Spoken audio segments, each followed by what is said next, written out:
తెలంగాణ మంత్రివర్గం కీలక నిర్ణయం. ప్రభుత్వ విద్యార్థులతో పాటు టీచర్లకు మధ్యాహ్న భోజనం. తెలంగాణలో మాజీ డీజీపీలు ఉన్నతాధికారులకు భద్రత కుదింపు. 20 మందికి బుల్లెట్ ప్రూఫ్ వాహనాలు తొలగింపు.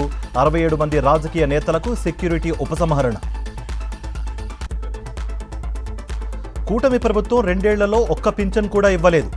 పథకాలపై ప్రశ్నిస్తే కక్ష సాధిస్తున్నారన్న మాజీ మంత్రి కాకాణి. సీఎం రేవంత్ రెడ్డిని కలిసిన ఆదివాసీ గిరిజన ఎమ్మెల్యేలు. పలు అంశాలపై సీఎంకు వినతిపత్రాల సమర్పణ. రాజంపేటలో దివంగత సీఎం రాజశేఖర్ రెడ్డి విగ్రహం ధ్వంసం. ఎమ్మెల్యే ఆదినారాయణ రెడ్డిపై ఆకేపాటి అమర్నాథ్ రెడ్డి ఆగ్రహం. కాకినాడలో మరోసారి రెచ్చిపోయిన జనసేన కార్యకర్తలు. ప్రశ్న రావణ్ను తరలిస్తున్న పోలీస్ వాహనాలపై కోడిగుడ్లతో దాడి. కోర్టు వెనుక గేటు నుంచి రావణ్ను తీసుకువెడుతుండగా అడ్డుకునేందుకు యత్నం.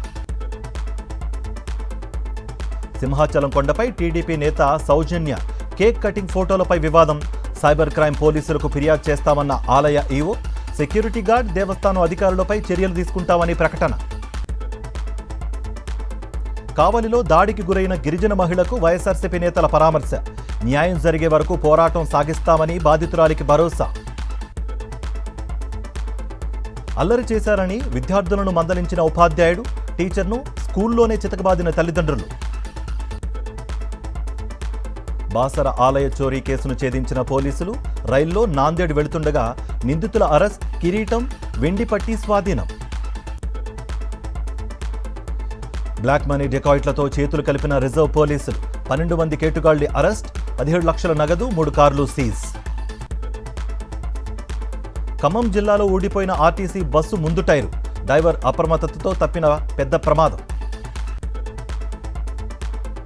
అధికార నివాసంపై ఎట్టకేలకు దిగొచ్చిన రబ్రీదేవి.